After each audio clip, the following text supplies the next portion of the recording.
Lights, camera.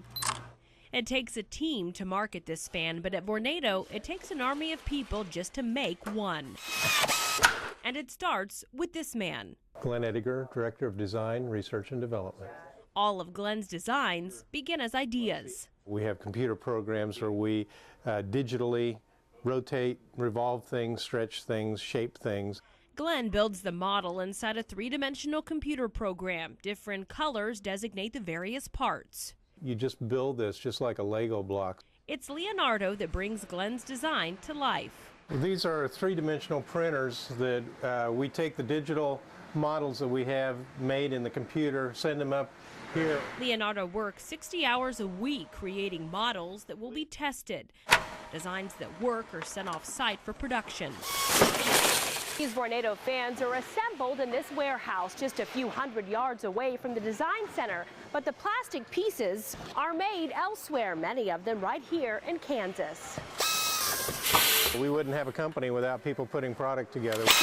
Vornado's assembly line is made up of only a handful of employees. So the assembly line is very simple in that each person has a task putting one or two things together.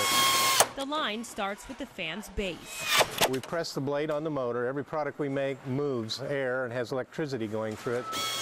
Down the line, the motor is screwed onto the base. Then the grill is attached. The electrical cord is woven into the base and secured to the motor. Finally, a speed knob and the company's logo finish the fan. By the time it's gone down the line, not more than 15 feet, the product's together. Each fan is tested before leaving the line. Too loud or a weak current will send the fan into a reject pile. Fans that pass the test are bagged, boxed, and these will be shipped to Target stores just in time for spring. Do you feel like you have one of the coolest jobs? Oh, I think it's a pretty cool job, yeah. But tests don't stop on the assembly line. And this room will blow you away. It's part engineering, part quality assurance. These fans are being tested for their endurance. Some of them have been running since 2004. Vornado's quality control manager takes a sampling of fans daily and tests every piece that goes inside the product. I want to make sure that the customer gets a perfect unit. In Andover, Kara Sewell, KWCH 12 Eyewitness News. In spring, the days get longer, and so does the grass. But along with the green, chances are you'll see a little yellow. We're just a big white building just off the road. And Hustler Turf Equipment in Heston keeps getting bigger. Inventor of the zero-turn lawnmower, Hustler manufactures 30,000 mowers each year. When you first come in, it's pretty overwhelming. Mowers are stacked high off the ground and hanging in the air. 100 people work at the plant to make the high-powered machine for commercial and residential use. And with the assembly line that we have set up, it's about every 5 to 6 minutes we'll be pushing a new mower off the end of the line. Before it hits the line, mowers take their shape here.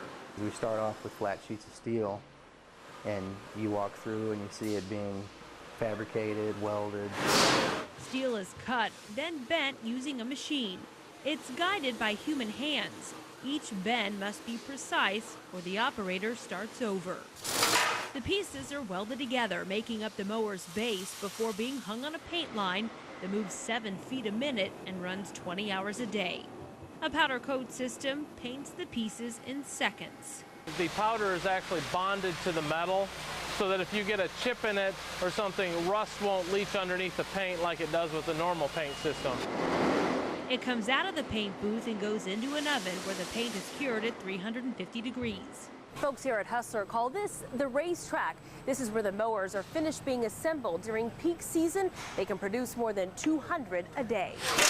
Assemblers work in pairs, one on each side of the mower, attaching belts, pulley covers, and wheels. Then they marry the deck to the tractor chassis.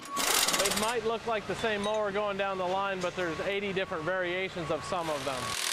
The mower's engine is bought from a distributor, but assembled here at Hustler. Every day off every line, a random machine's pulled. A quality control check on all 6 lines before it's wrapped and shipped. It's a good feeling when you're driving down the street and you see something you built out there. And Hustler makes sure its mowers are easy to spot. This is one of Hustler's 70 different product models completed. Once they leave here, they'll be shipped all over the country and worldwide. In Heston, Kara Sewell, KWCH 12 Eyewitness News. Half an inch, 2 inches. In Greensburg Monday, it was all about how much customers wanted to take off. You just gotta go with the flow. That meant sitting outside on Main Street to get a haircut. My girlfriends and I do margaritas and do it, but yeah, that's different. These cuts are free too, but everyone here is a professional. I'm just nipping it a little bit. And snip by snip, they're giving the people of Greensburg a makeover. 40 stylists are lined up here on the sidewalks of Main Street in Greensburg. Each haircut takes about 15 minutes, so while no one is actually keeping count, they hope to do half of Kiowa County before the event is over. We were going to start at 3, and we had people lined up before 2:30. Debbie Boyle is a stylist. While she isn't cutting everyone's hair Monday, every person in a chair is here for her. The grand reopening of the Last Tangle, her salon that was destroyed 3 years ago in the Greensburg tornado. My salon was, my home away from home a lot. It was also a gathering place for folks in town. And in a community like this, they're not just your clients or your customers, they're friends and people you care about. And it just affected everyone. For 3 years, she's been doing hair out of a friend's home. Now she's back in town with friends. The only way to get our community back is to have people here and to be doing events like this where everybody comes together. It's not going to be the way it was, before the tornado, but it's a different normalcy. And like her haircut, she hopes this too will be a change for the better. In Greensburg, Kara Sewell, KWCH 12 Eyewitness News. You've got prime and wet. In the grocery store, standing at the meat case is probably the most thought you'll give to any one item on your list. But deciding which cut, color, or flavor started long before the meat made it to the store. There's a whole bunch of people behind what you eat. Many of them work here at Cargill Meat Solutions in North Wichita. A highly marbled pork eats better than a low marbled. Katie Porter is a food scientist. She works with pork every day. Cooking isn't easy, and that's what we're trying to do, is we're trying to make it foolproof. At Cargill's pilot plant, types of bacon and pork chops are developed here before they go into production and into stores. We work on some projects for over 2 years to make sure that the flavor is right on trend. Much of that work takes place in this room. Seasonings cover nearly every square inch, and all of them can be used to create different flavors. For bacon, it typically has 5 ingredients, but you can add more. You could add additional flavorings or different smokes. Wendy Phelps, another food scientist, is constantly creating new flavor profiles for products sold at grocery stores and major fast food chains.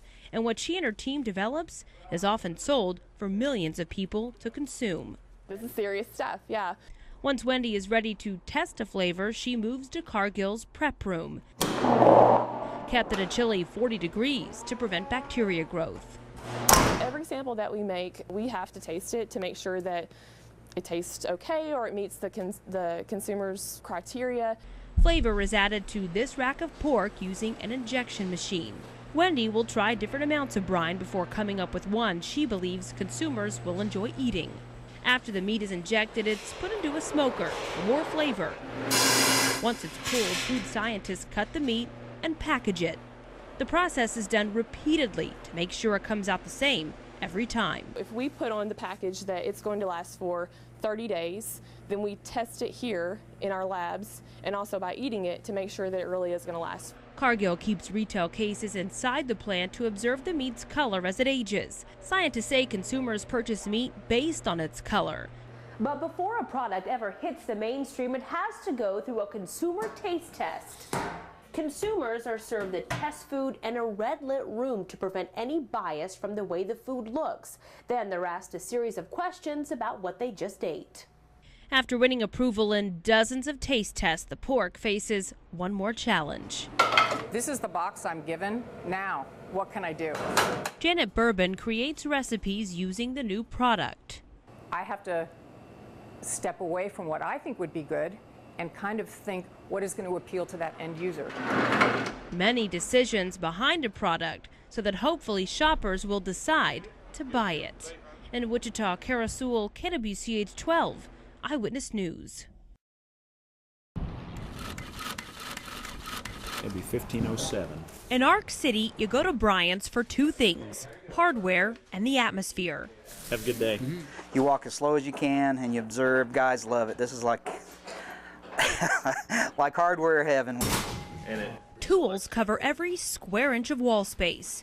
Searching for the part you need is half the experience. The paint's all 40% off. Since 1870, this downtown store has been a fixture. After 130 years, little has changed.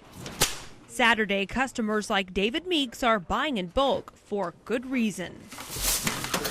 These guys are the only ones that carry a bunch of stuff that I need, and they're going to be gone. And 20. Bryant's is closing.